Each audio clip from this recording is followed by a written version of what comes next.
Gel ama.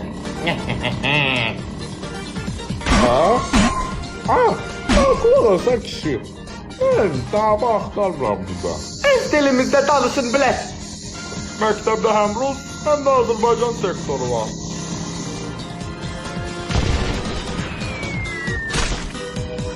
Knuckles. Yəqin Mario'dur. Yarısı çok ciddi qəbul eləyir.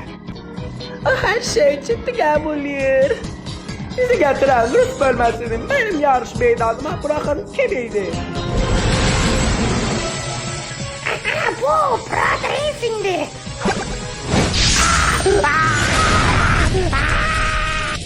Hay Allah, bu bütün Rus sektörlerini öldürür. Bu nedir? Bir nöbrikçidir.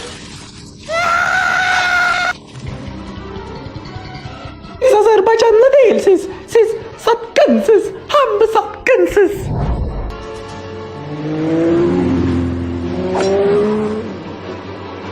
Yuhi. Ay Allah! Ha, gözlerim şey içindeydi. Ay Allah!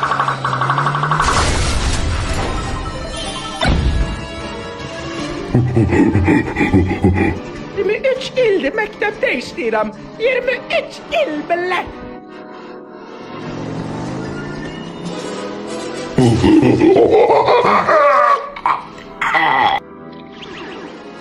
Aman Allah, aman Allah, aman aman.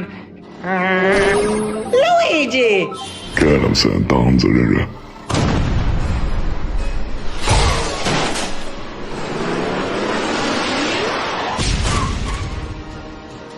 Diyan Mario, tarixiniz xoşun gəlir sürət eləmək, hə?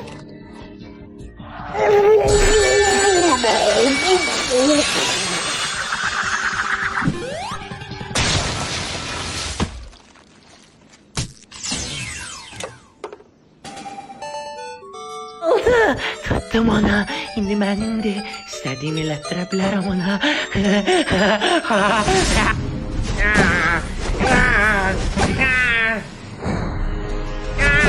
Mario dayan, biz qardaşıq. Mənim qardaşım yoxdur.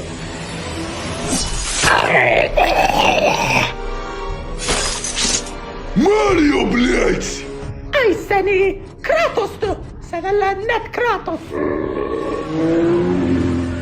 Heç vaxt öyrənmirsiniz siz Rus bölmələri. Sənə lənət xiyar.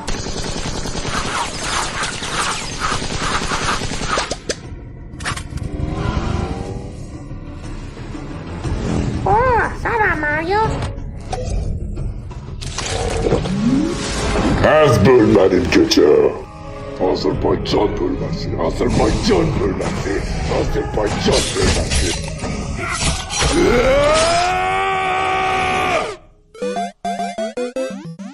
Tamam ya, mən idim onu dublaj eləyən. Təşəkkür edirəm ki, izlədiniz videonu. Çox sağ olun. Allah sizi var eləsin.